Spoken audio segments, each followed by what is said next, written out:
I'm starting an Instagram Live. Hey, what's up, guys?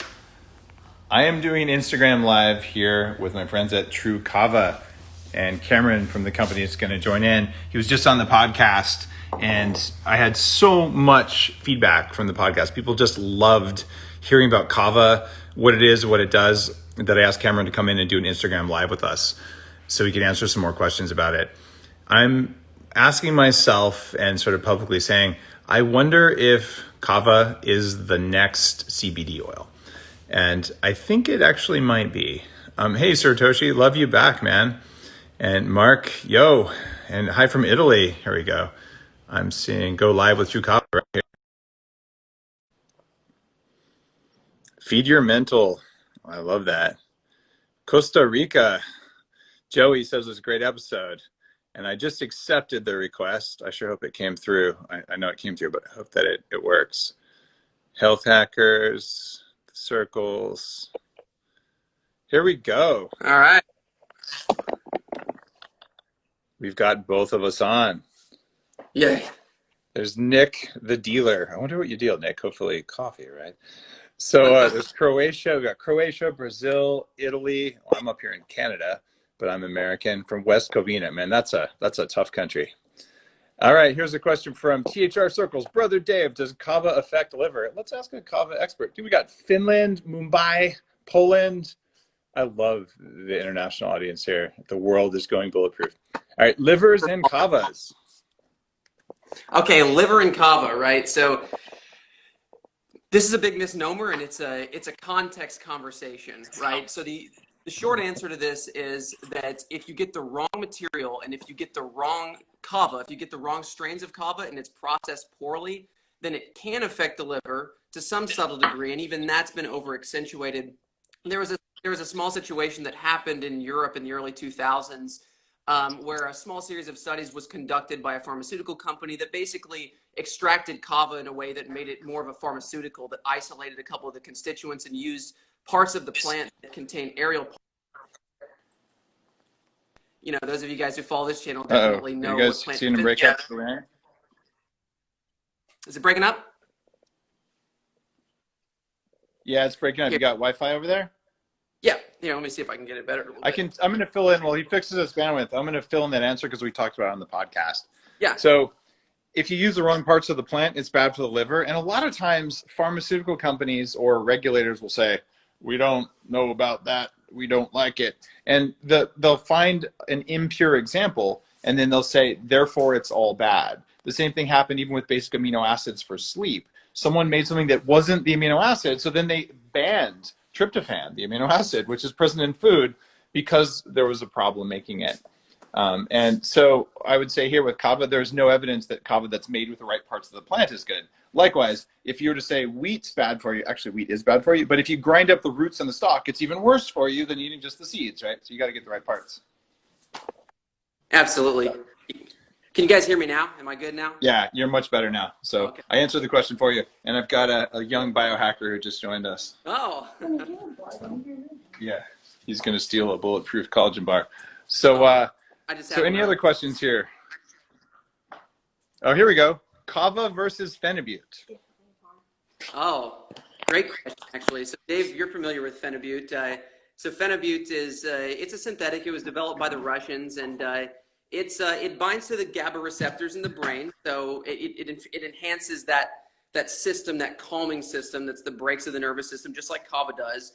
But Kava does it in more of a regulatory, modulatory way, right? So it's kind of like we explained on the podcast. You guys can go listen to it. We explained the difference between pharmaceutical substances or pseudo-pharmaceutical substances and plant compounds.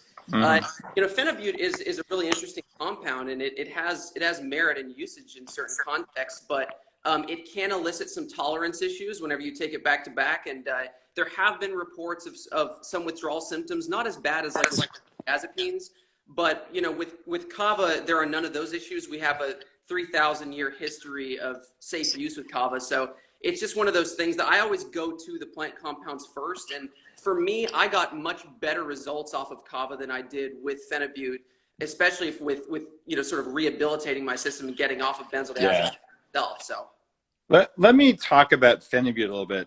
So Phenibut is interesting. It's basically the GABA molecule, which is something that you make, you actually eat it, and it's something that you make to calm the brain down. And you add a phenol molecule to it, which makes it Phenibut, which the Russians invented a long time ago. And this makes it very long lasting in the brain. Now, this is a good thing, except that if you take it for too long, it has a 3-day half-life, it builds up and it builds up and it builds up.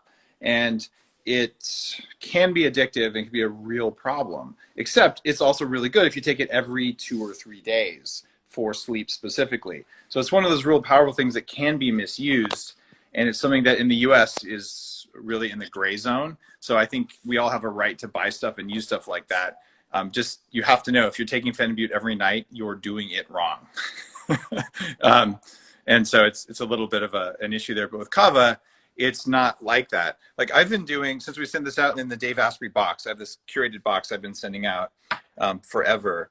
So the Kavaplex, this is the stuff that you make, which is the oil. I take it every night. And guys, I'm not going to tell you everything that's back here, but do you see this incredible counter with the drug dealer's scale, lots of Bulletproof products, and a whole bunch of other weird vials of stuff like that? I'm always hacking and all, but I'll tell you that the Kava oil that you guys make has been in my my stack for sleep for like the last probably 2 years now, maybe a year and a half. So I think that stuff that really has proven to work with my Aura ring. And people are now saying, do I take Phenibut? I actually did for a while. I actually formulated some of the Phenibut years ago. The GABA wave. Yeah, GABA wave, and it had liposomal forms in it, but it's one of those things where I just didn't want to get anywhere involved with people overusing it, so I made it taste really bad. But it works really well. But I'm not in that business because there's just too many other good things you could do that don't have those issues, like Kava. So you take the Kava and you feel really good when you take it. It's not like a buzzy high. It's not even like an espresso kind of thing, but I find it's like a chill, relaxed thing. On the podcast we recorded, I actually took one of the shooters you make, the shots, just to see, hey, like I feel good on it. Oh, box link, ig-dave-asprey.com or at @dave-asprey-box. I'll put it here. So if you guys were subscribers, you would have already gotten some of this. I'll put that in there. I just posted the comment with the name for it. Okay, question. Kava with GABA and melatonin. This is from Soul Eye Photos. Yeah, I mean, so Kava stacks well with almost anything that also enhances that pathway, right? So if you're because Kava has a modulatory kind of effect on that whole system. It helps upregulate. It helps with a lot of different, sort of steps in that chemical sequence. So if you add GABA to it, then you're just adding more of the available neurotransmitter, and so it tends to intensify it a little bit. Same thing with taurine or theanine or any of these sort of supplements that are in that wheelhouse, valerian root, chamomile, that are all relatively mild compared to Kava. Kava is like the powerhouse sort of GABA enhanced supplement, just ultimate breaks for the nervous system. So yeah, they all work together. They really do, all the natural. What wouldn't go well with Kava? High doses of alcohol.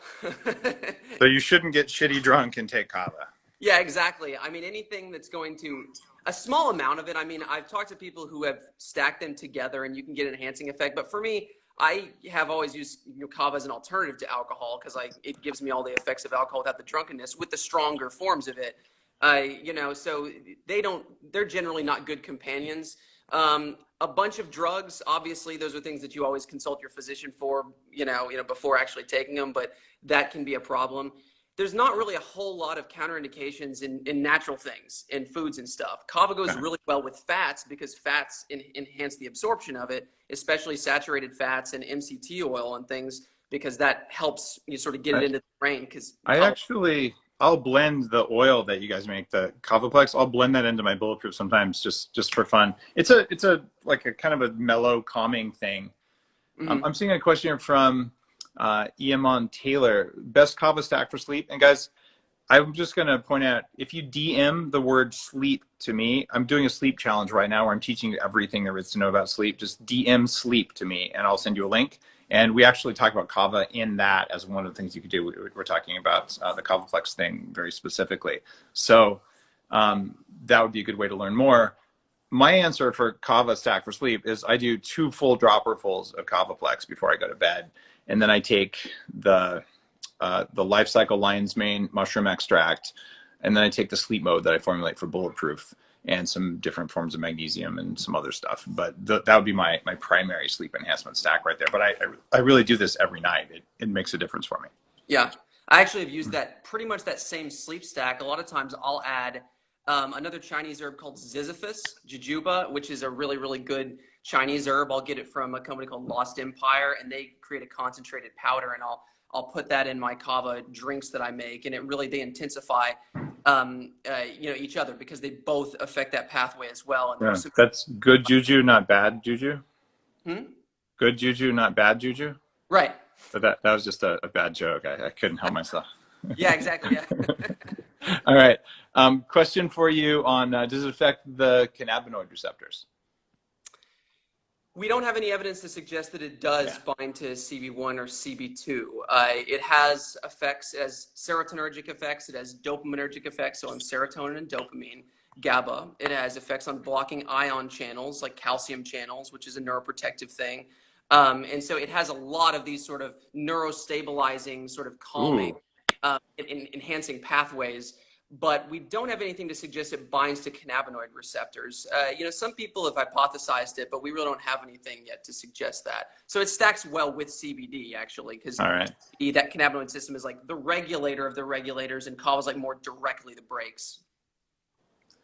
So if it blocks calcium channels, I haven't tried it for this, but when I start flying again, one of the problems when you fly is you're getting lots of EMFs and you have low oxygen levels. So that ends up causing the EMFs cause the calcium channels that are voltage gated to open up. So if you're lowering calcium in the cell with kava, maybe taking a shot of kava before you get on an airplane is not a bad idea. I could see doing that.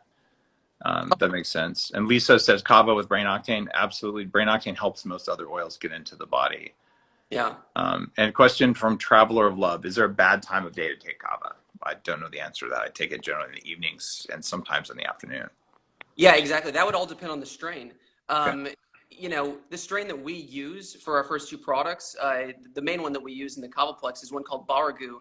And we talked about on the podcast that there's daytime strains, there's nighttime strains, and there's some that are kind of in the middle that hit on sort of all of the effects without over accentuating too much of either one. And Baragu, you can take it any time of the day. It's going to give you that sort of what I call the kava zone, which is like calm focus and that creative thinking. It's that really good zone for just functioning in a very calm way, but yet not a sleepy way. But then it leads to a good sleep at night. And that's going to what we want for versatility. There are some strains we'll be offering in the future that will be more just straight, very sedative strains for nighttime, and some that are very nootropic and not even, sedating at all. But what we have right now, you can take pretty much any time of the day. That's sort of what we were trying to shoot for anyways. So. All right, cool.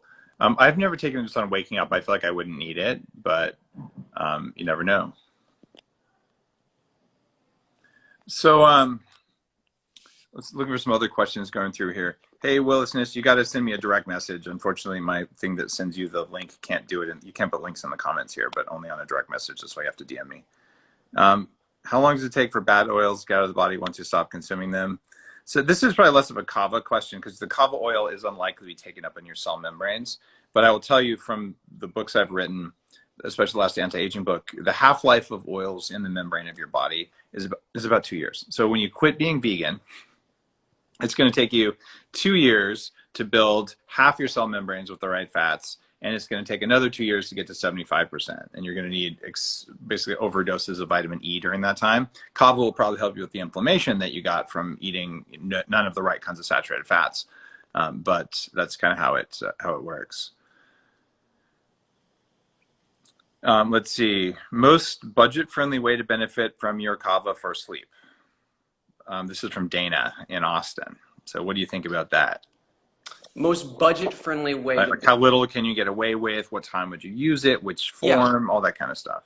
Okay, so depending on the product, I would say if you use the Kavaplex oil, which you're getting on average of about 30 dosages at 1 dropper full per bottle, I would always start just at 1 dropper full whenever you get it. You're going to get it's full spectrum, so we don't necessarily always use cavalactone dosages or amounts as an accurate representation of the potency, because it's really about that entourage thing with kava. But with 1 dropper full of the oil, you're getting about 75 milligrams of cavalactones plus other constituents, which gives it the full array of effects. And that's a good place to start. So you're going to have, if you use 1 dropper full, probably about 1 to 2 hours before bed, then that's probably going to be the most economical way that you could start while still getting a good amount of the effects that you would want to get. Okay. And then go up from there, 2, 3, 4 droppers full if you wish, but that's going to give you a 30-day supply right there. So that's probably the best way, is the Kavaplex oil. yes. Here's a question from VSRV. I have no idea why that makes me think it must be from Russia. It just kind of sounds Russian. But the question is a little bit about advanced biohacker. And by the way, Russians are amazingly good biohackers, whether or not VSRV is from wherever. But Kava plus GABA, which is just the amino acid, not Phenibut, plus DLPA, which is D-L-phenylalanine. Good combination or bad combination for sleep? That's a kind of an advanced sleep stack right there. Yeah, so DLPA is going to be a dopamine precursor primarily, and then GABA is going to be, providing GABA, which are 2 pathways that Kava already addresses. So not as much the DLPA on the sleep side of things, probably. Definitely the GABA with the Kava on the sleep side. If you took it during the earlier part of the day, you wanted to get more of the mood boosting effects and the nootropic effects. Kava is an MAOB, so it's going to prevent that excess dopamine that's being produced from being broken down. And you're given that amino acid, the phenylalanine that's in there to sort of boost it. So that's a good combination there. And then the GABA is a good combination for the sleep side. So the GABA and the Kava probably later in the day, the DLPA and the Kava probably earlier in the day. Okay, that makes good sense. DLPA is oftentimes a morning thing. Some people need more dopamine to sleep. So if DLPA works for your sleep, it's like it's pretty personalized on that front, I would say. Not always stimulating. So. All right. Does Kava, this is from Travel Love, does Kava have negative effects on the stomach? Like, is it acidic or something like that? So the only negative effects that we see from Kava on the stomach are through the traditional preparation, when you don't filter out the sort of fibers and the tannins, and especially if you get the wrong strains that have these defense alkaloids in them, these lectin-like compounds that are even stronger than lectin. So that can be egregious to the stomach. From an acidic standpoint, no. Whenever you process it like we are, we never really see any negative effects in the stomach, especially in the concentrations that we use with it. So okay. Antonio says, why would you use drops of Kava oil over powder? So if he's talking about powder like the traditional prep that you would squeeze into a strainer bag, it's really just for versatility, ease of use, and to get out, sort of what I just described, those excess plant root parts and tannins that can cause some roughage in the stomach as well. So it's to mitigate any of the negative symptoms and to allow you to have it in a more versatile, easy to use form. Okay, so versatility. I actually like the oil a lot better. I've never been a big fan of just like straight up Kava tea. A lot of time I don't feel fantastic from a gut perspective afterwards. It depends again on like what you're getting. One of the issues I found just formulating for Bulletproof and over the years, if you're taking a jungle product from a moist environment that's been dried somewhere and got sent somewhere else and was stored somewhere, mycotoxin is going to be an issue, and testing is not required. There's actually testing for mold, what's in there, but whether the toxins formed earlier, it oftentimes, these are parts per billion, parts per million levels. For instance, I looked at selling a mock-up product that I was putting together, and I tested like the highest end one I could find on the market as a supplier, and it was like 13 parts per million of aflatoxin. It was legal to sell, but I'm like, I'm not selling that. So one of the reasons I don't like, necessarily like kind of random powders is that you don't know what you're getting. In the mushroom space, there's tons of people selling kind of cheap powders that are mostly like essentially the roots that aren't very effective, and they just make your coffee taste bad if you put it in there, but you don't get the kick. But the type of extract, whether it's kava, whether it's CBD, whether it's anything like that, when you pull it out, there's things you get with alcohol, things you get with heat, there's things you get with fat. And if you pull those out and throw away the rest, well, we've been spending a huge amount of time as humans learning how to cook, which is how you detoxify your food so you can eat it, which is pretty cool. Exactly. The key is pulling that stuff out without damaging it, right? That's something that we really had to dial to get rid of those potential biological toxins. That was why I had you on the show.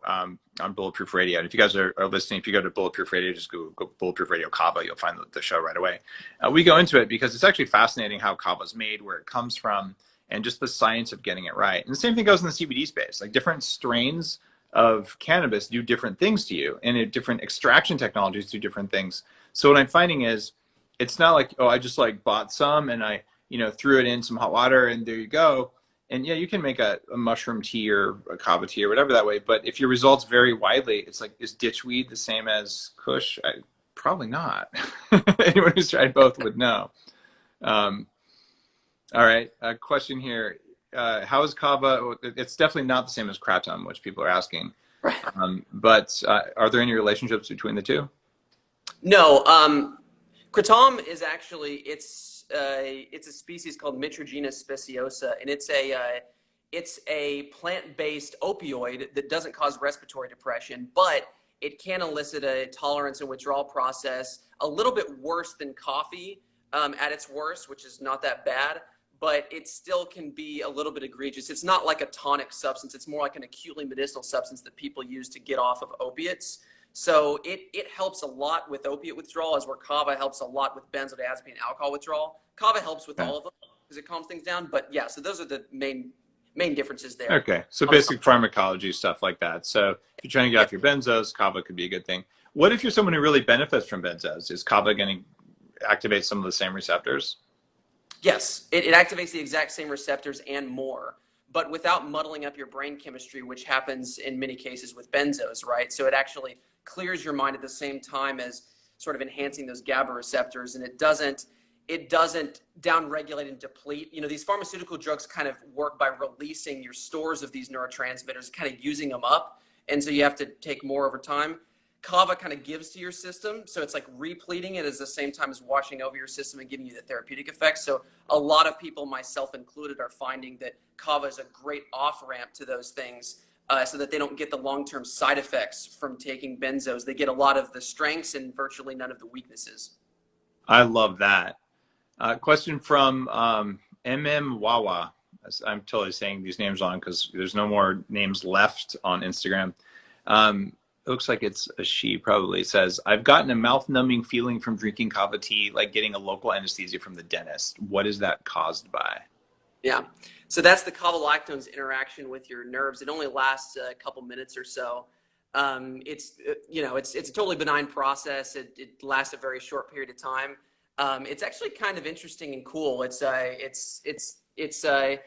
really interesting process. It has to do with the inhibition of the nerves, but it's totally benign, sort of natural process. So. Okay, cool. I've gotten that from mate de coca, which is coca leaf tea, which you can get down in South America. And that's a totally different set of actions that are probably not legal in the US.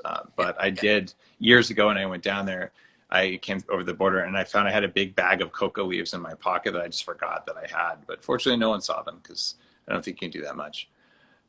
Question from Lisa Red Wine. She says, do I get the fog when I wake up? I actually used to wake up with horrible brain fog, and I don't at all anymore. That's why I'm doing the sleep challenge to teach people how to get a good night's sleep. I usually wake up even before the alarm. It's pretty amazing. I didn't think that'd ever be possible. But what you do before bedtime directly affects whether you get brain fog in the morning, and whether you have mold in your house affects it. So one thing I am doing before bed that helps is I do 2 dropperfuls of Kavaplex. And guys, I'm, relatively, can you show off your bicep with your own phone? I'm relatively fit. The New York Times says I'm almost muscular. I'm about 210 pounds. I'm 6'4". And so given my size and my metabolic rate, I burn about 3,000 calories a day because my metabolism works differently than most people's because I hacked it. So for me, 2 dropperfuls is good. You might not need 2 dropperfuls. You might only need 1 if you're a normal size and weight and normal metabolism person. Oh, I'm getting some more questions from Passions of the Cats. Interactions with SSRI antidepressants. So there are no known counterindications, right, that we see in the literature or that we've seen anecdotally within our patient population, doctor's population. But it's always one of those things, you've got to consult your physician before stacking these things. It's just something that we really need to tell people, because I can't make any recommendations of 2 or 2 not to take it. But there's no known counterindication. We've seen lots of patients that have used it in the process of transitioning off, and we have seen tremendous success with that. almost anything that elates brain chemistry from a pharmaceutical standpoint. Kava kind of helps prop up that system and lower the limbic system activity or the stress response that's overactivated when trying to get off of them. So it's something that a lot of people experiment with as an off-ramp from those things or along with them. That's a beautiful answer there. Now, I think everyone who's listening has realized that you're a biohacker who knows more than about kava. Jack Plumley just joined. We're talking about kava, which is a root and a tea that people take. I think it's going to be the next CBD oil. It's a traditional thing that people use to relax. So what I would suggest, you guys should definitely follow True Kava. I like the Kavaplex. I really did notice on the podcast, I drank one of the shots for the first time. I really did notice the effect of that. It was more powerful. So I would say definitely give it a shot. And do you have some kind of a special thing you want to give people? We didn't plan this. I just planned to talk to you because people were popular. But do you have some sort of like give them a discount so that they'll pick some up because people are watching their dollars today? Yeah. You guys can enter Dave15 at checkout and get 15% off. I got Dave15. I should have probably known that. Anyway, so you guys can save some money there. I'm going to type that here for you. Dave15 code at truecava. And guys, if you've just never tried the stuff at all, pick up the shots because they're very noticeable. Just try a couple of them. And then get the oil, I think, for sleep. It's very portable. It's small. It doesn't have a strong taste. It's actually less of a taste than like CBD oil or something like that. And you just put it on your tongue, drink it. You'll be fine. Try it blending into your Bulletproof coffee. It's actually pretty cool to do. It doesn't change the flavor, but there's like a smoothness that comes to how you feel from it. And I think this is a very interesting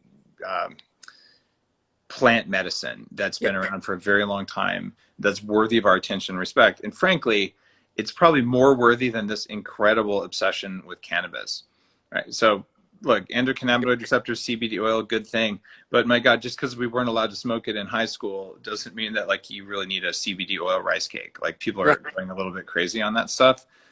Some people don't feel one brand, they feel another. I think kava is just, it's worth your attention. Try it. And if it pushes your buttons, some people are actually serotonin dominant, right? And if you're one of those people, then you probably are going to really benefit from this because you're the kind of person who would just go like, benzos would be like life-changing and addictive as all hell for you. So you probably shouldn't go there for stress. But if the kava modulates those areas, like that's kind of a cool setup. So like you just give it a shot. And if it's worth it to you, and all biohacks are like that, you try it. Did your ring tell you it was better? Did you wake up without the brain fog? Did you wake up feeling like yourself? And like, wow, like, okay, it was worth it. The amount of money and time and energy that it took me to put this, into my body, did I get more out of it? And if so, like, I think I'm going to do this for another couple months. And it's the same with every supplement. And just because it worked for your husband, your wife, your friend, for me, it doesn't mean it's going to work for you. But I think kava is high enough up there on the usability and on the reliability scale that most people feel something. And if it's just something you needed to feel, maybe it belongs in your stack. That's why I'm sharing the knowledge I feel. And I speak from a place, this whole project and my relationship with kava came out of my own tremendous pain, years of being autoimmune, sick and having seizures and being in this perpetual state of intense anxiety. I tried medical cannabis. I tried every pharmaceutical, was heavily addicted to benzodiazepines, and finding kava was just in the right forms. It's, there's a lot of parallels between Dave, your and I's stories of like, you were sick, you were metabolically destroyed, and you came across a type of coffee, you fine-tuned it, it wasn't in the market, so you had the passion to bring it to the market because it actually worked. And I, from experience on this, and then we use the science to fill in the gaps and things, but the market needs this, and it's in that perfect zone of tolerability and therapeutic action, lack of side effects. It's in a league of its own. It really is. It's amazing stuff that the world needs for sure. All right, one more question before we finish up our session from D. Hubbard, which who knows, David, Dan, Diana, someone Hubbard. Can I give it to my senior dog? I've never talked about giving kava to dogs. Good idea, bad idea? Well, actually, that has been done quite a bit in Europe, and we've done it. I've never seen any known counterindication, but unfortunately, we don't have a lot of good data on that. Okay. But there have been, people in the islands and stuff. It has been given to pets in its traditional form. There's no question about it. So we've seen it. I can tell you anecdotally, we've seen it a lot with never problems, but I can't tell you absolutely. All right. That's a fair answer and a reasonable answer. All right, guys, I am going to wish you a wonderful day. Thank you for joining in. And if you haven't heard the podcast, listen to the podcast. If you haven't tried any Kava ever, try truecava. They're going to give you 15% off, code DAVE15. And if you want to join the sleep challenge, just DM the word to me right now, the word sleep, and I'll send you a link and you can join in. And I actually talk about Kava and how I use it in my stack as a part of the sleep challenge. Thanks, guys. TRU Kava, not TRUE. Oh, did I spell it wrong? TRU Kava. All right. Oh, no, it's spelled right. Like just some people get it wrong sometimes. So okay. Good deal. TRU. All right. Cool. Thanks, guys. Bye.